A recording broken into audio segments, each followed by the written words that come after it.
बिस्मिल्लाहिर्रहमानिर्रहीम।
इंस्टॉलेशन होने में ये विंडो 10 का 64 बिट वाला जो सा ये सेटअप है।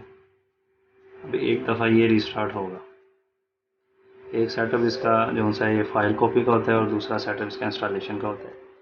अभी थोड़ी देर में जब ये रिस्टार्ट की ऑप्शन आएगी तो आपने यूएसबी को उतार लेना है, तो उसके बाद ये जो कॉपी शुदा फाइल है उसको इंस्टॉल करेगा।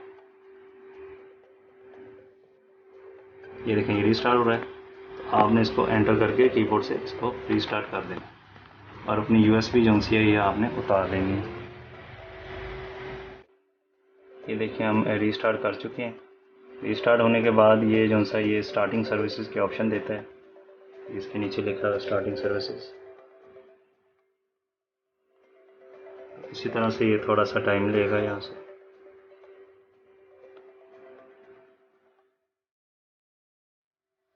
ये डिवाइस को रेडी कर रहा है।